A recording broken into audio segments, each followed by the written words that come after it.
وَلَقَدْ آتَيْنَا مُوسَى الْكِتَابَ مِنْ بَعْدِ مَا أَهْلَكْنَا الْقُرُونَ الْأُولَى، اور بے شک ہم نے موسیٰ کو کتاب عطا فرمائی بعد اس کے کہ اگلی سنگتیں ہلاک فرما دی، جو ان سے پہلے تھے نا، جو لوگ تھے ان کو ہلاک کر دیا۔ بصائر للناس وهدى ورحمة لعلهم يتذكرون،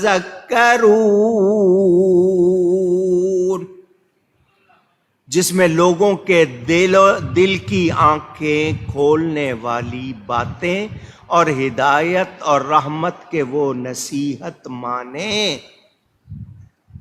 قرآن سے ہدایت ملتی ہے یا نہیں؟ آواز، رحمت ملتی ہے یا نہیں؟ شفا ملتی ہے یا نہیں؟ نور ملتا ہے یا نہیں؟ مگر کب؟ جب قرآن کھولو گے۔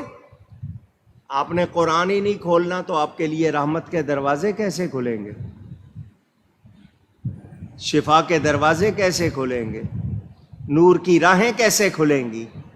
قرآن کھولو نا۔ قرآن تو رکھا بند کر کے، کھولا تو ٹیلی فون ہے، کھولا تو ٹی وی ہے، کھولے تو آپ نے پردے ہیں جن پہ آپ پرچھائیاں دیکھ رہے ہیں، کیا کچھ دیکھ رہے ہیں۔ تو قرآن کھولو گے تو رحمت ملے گی، قرآن پڑھو گے تو شفا ملے گی، قرآن پڑھو گے تو ہدایت ملے گی، نبی کا دامن تھامو گے تو کچھ ملے گا، مگر قرآن تو بند کیا ہوا ہے۔ اللہ فرماتا ہے ہم نے ان کو کتاب دی، اس کتاب میں کیا؟ دل کی آنکھیں کھلتی ہیں۔ پھر کراچی بیٹھے بیٹھے مدینہ نظر آئے گا۔ کب؟ جب دل کی آنکھیں کھلیں گی، اور یہ کب کھلیں گی؟ جب نبی کے سچے غلام بن جائیں گے۔ نبی کے سچے غلام بن جائیں۔ قدرت کا اعلان، قدرت کی طرف سے اعلان ہے۔ علامہ اقبال نے شکوہ لکھا تھا کہ اللہ تعالیٰ سے میرے منہ میں خاک کہ میں شکایت کر رہا ہوں، پھر اس کا جواب لکھا۔ آخری شعر کیا لکھا اللہ کی طرف سے؟ او شکوہ کرنے والے میرا جواب سن۔ علامہ اقبال ترجمانی کر رہے ہیں، ہدایت اللہ کی طرف سے، پیغام اللہ کا، کی محمد سے وفا تو نے تو ہم تیرے، یہ جہاں چیز ہے کیا، لوح و قلم تیرے، صلی اللہ علیہ وسلم۔ نبی سے وفا کر کے تو دیکھو۔ میں نے آپ کو سنایا تھا نا، حضرت عمر جیسا جوان، 27 برس کی عمر تھی جب یہ مسلمان ہوئے تھے، کتنے جوان تھے، دونوں ہاتھ ایک قوت سے کام، یعنی جتنی قوت اس ہاتھ میں اتنی قوت ہی دوسرے ہاتھ میں۔ آپ کے ایسا نہیں ہوتا ایک ہاتھ میں قوت زیادہ ہوتی ہے دوسرے میں اتنی نہیں ہوتی ہے، ان کے دونوں ہاتھ ایک قوت سے کام کرتے تھے۔ گھوڑا روک کے نہیں بیٹھتے تھے، دوڑتے ہوئے گھوڑے پہ بیٹھتے تھے، ایسے جوان تھے۔ اور 3 من کی تلواریں اٹھانے والے، ایک ہاتھ سے وہ 3 من کی تلوار چلانا کوئی بچوں کا کھیل نہیں ہے۔ وہ حضرت عمر فاروق مسلمان ہو گئے، نبی کے غلام بن گئے۔ پھر جب آپ کا دور خلافت آیا، حج کا دن ہے، دنیا بھر سے مسلمان جمع ہیں، پہاڑی پہ بیٹھے ہوئے حضرت عمر دیکھ رہے ہیں، رونے لگ گئے۔ کسی نے کہا ہے عمر تو خوشی کا دن ہے، دیکھ کتنے لوگ تیرے زیر نگی، تو ان سب پر حکومت کر رہا ہے، دنیا بھر سے لوگ آئے ہوئے ہیں۔ حضرت عمر فرما رہے ہیں اسی لیے رو رہا ہوں، یہ خوشی کے آنسو ہیں۔ دیکھو میں جوان تھا، میرا باپ صبح جاتا، شام کو آ کے اونٹ مجھے کہتا لو ان اونٹوں کو باندھ دو، میں ایک اونٹ کو باندھ کے دوسرے اونٹ کی طرف جاتا، پہلا کھل جاتا، دوسرے کو باندھ کے تیسرے کی طرف جاتا، دوسرا کھل جاتا۔ مجھ سے 10-12 اونٹ نہیں باندھے جاتے تھے، نہیں سنبھالے جاتے تھے۔ جب جوان تھا، جسم مضبوط تھا، لوگ میری جوانی کی باتیں کرتے تھے، اس وقت مجھ سے 10-12 اونٹ نہیں سنبھالے جاتے تھے۔ نبی کا غلام بنا ہوں، دنیا کو سنبھال رہا ہوں۔ آنسو اسی لیے آئے ہیں کہ نبی کی غلامی میں کتنی شان ہے، کتنی برکت ہے، کتنی طاقت ہے۔ آج آپ بھی نبی کے غلام بن جاؤ گے، پھر کوئی آپ کو آنکھیں نہیں دکھائے گا، سب آپ سے ڈریں گے، مگر کب؟ جب نبی کے غلام بنیں گے۔ اور پیغام یہی ہے، آپ اور کچھ بنو نہ بنو، M A, P H D, doctor, engineer بنو نہ بنو، نبی کے سچے غلام ضرور بننا۔ ہمارے ہاں ہم کوئی ڈاکٹری کے، انجینئرنگ کے خلاف نہیں ہیں، ہم کہتے ہیں بنو تاکہ مسلمانوں کے پاس تمام ہنر ہوں، مگر ایمان نہیں رہا تو پھر ڈاکٹری کا کوئی فائدہ نہیں، پھر انجینئرنگ کا کوئی فائدہ نہیں۔ فائدہ کب ہے؟ دل میں ایمان ہو، عشق نبی ہو، یہ سینہ عشق نبی کا مدینہ ہو، تب مدہ ہے۔ اللہ ہم سب کو توفیق عطا فرمائے۔ گفتگو میں کوئی غلطی ہوئی ہو، اللہ تعالیٰ اس کے رسول صلی اللہ علیہ وسلم کی بارگاہ میں توبہ کرتا ہوں۔ وآخر دعوانا ان الحمد للہ رب العالمین۔ گورنمنٹ کی طرف سے رات کو ایک اعلان ہوا،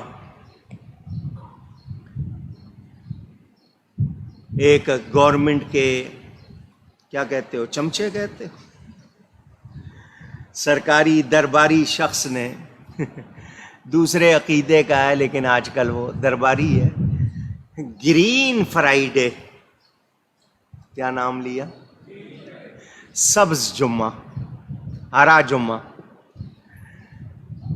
ان سے پوچھنا چاہوں گا، بدعت بدعت کہنے والوں، تم نبی کے میلاد کو بدعت کہتے ہو، چراغاں کریں بدعت کہتے ہو، جلوس نکالیں بدعت کہتے ہو، عید میلاد النبی کو بدعت کہتے ہو، یہ سبز جمعہ کہاں سے نکالا ہے تم نے؟ گرین فرائیڈے یہ کہاں سے نکالا ہے؟ اس کا ثبوت دو نا۔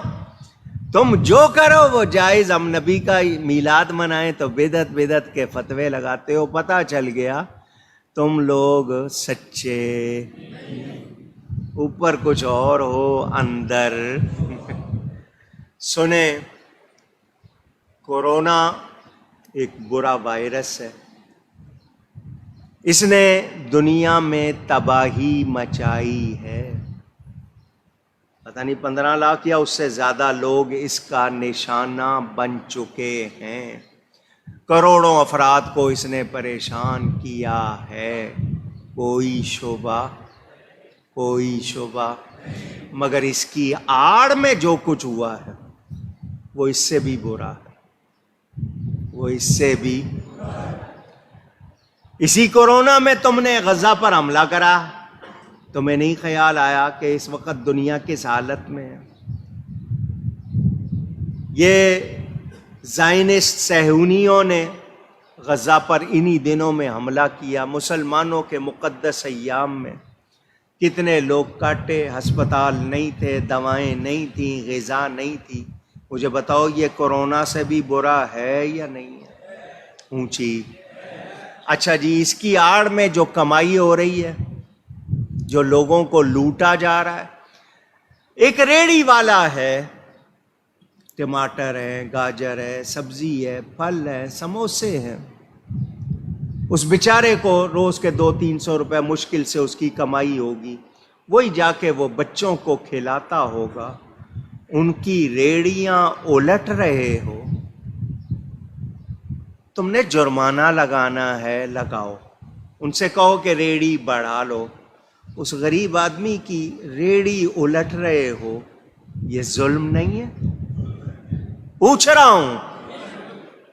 وہ 1000-1200 روپے کا سامان روز لے کر آتا ہے، اس میں سے 100-200 کما کے گھر لے جا کے بچوں کو کھلاتا ہے، تم نے دنیا کے سامنے اس کی ریڑھی الٹ دی، رزق کی بے حرمتی الگ کی، اس بندے کی توہین الگ کی، اس کو مارا پیٹا، بوڑھا آدمی، اس پر تم لاٹھیاں چلا رہے ہو، یہ فرعونیت نہیں ہے؟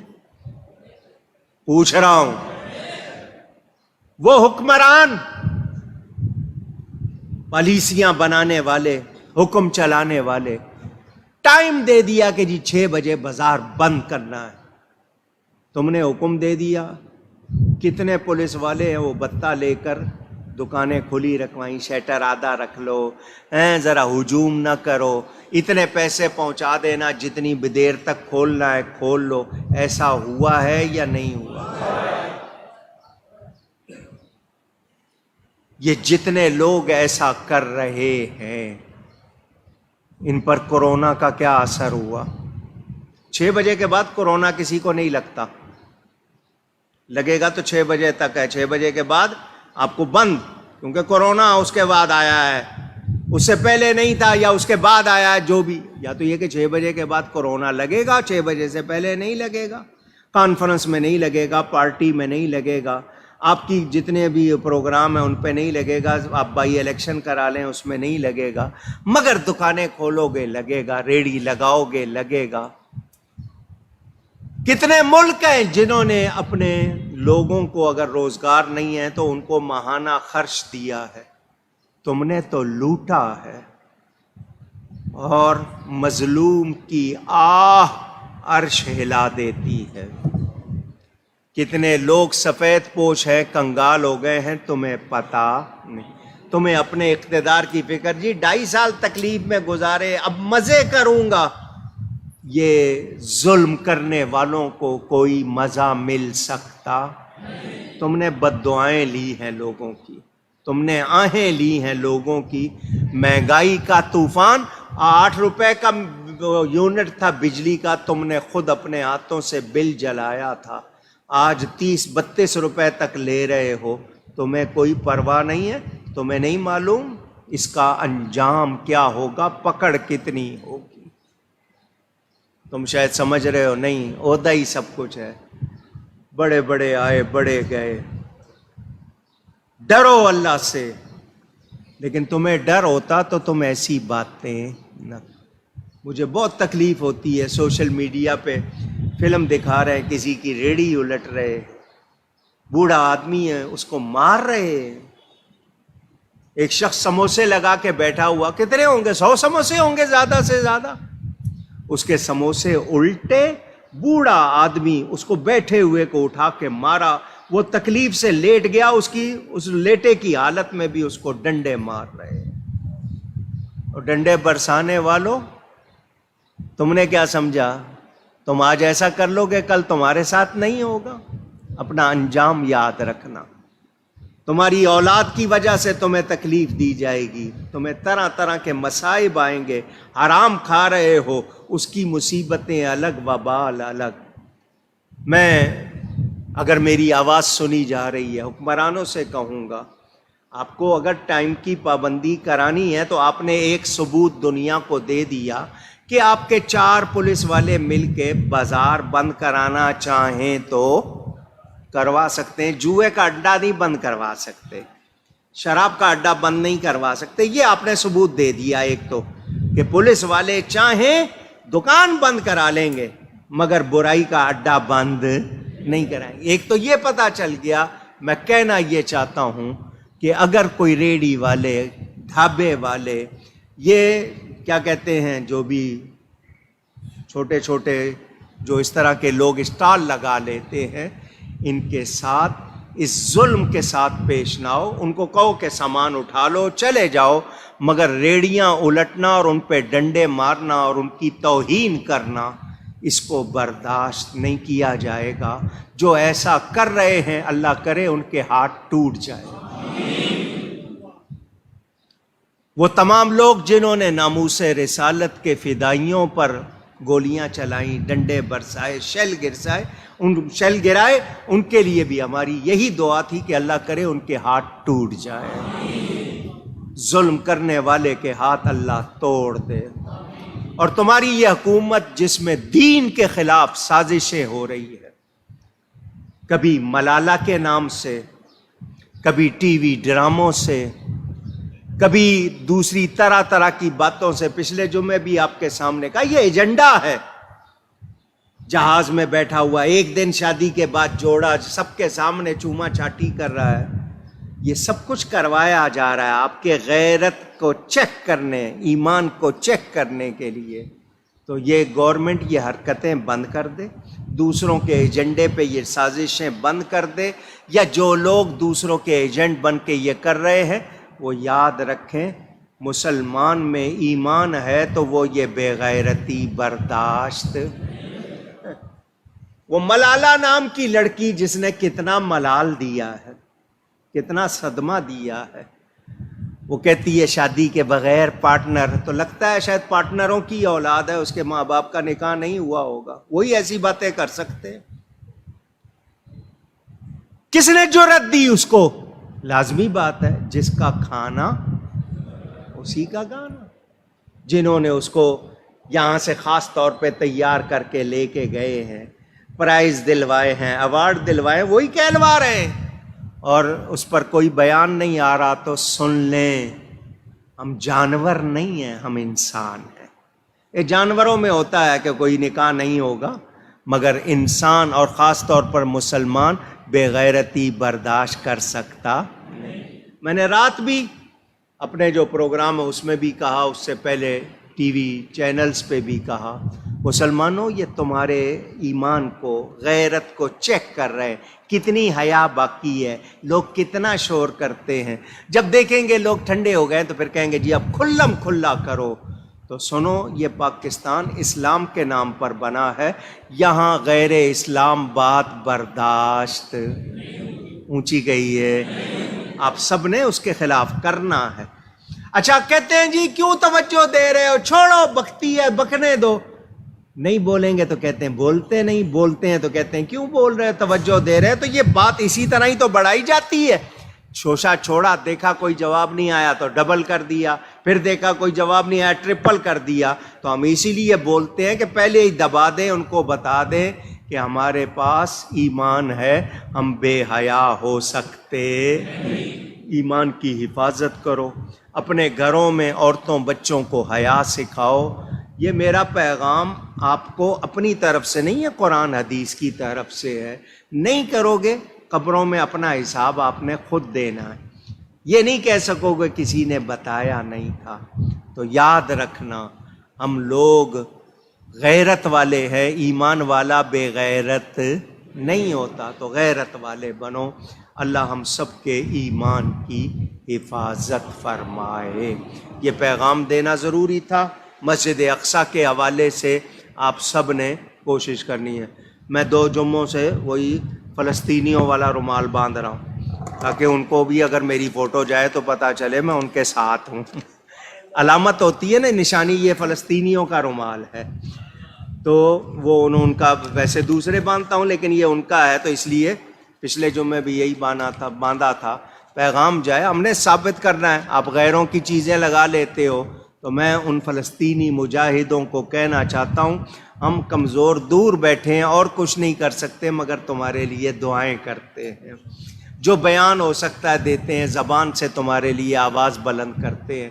اللہ تعالی مسجد اقصیٰ کو غیروں کے تسلط سے آزاد فرمائے، فلسطینیوں کی، کشمیریوں کی مدد فرمائے۔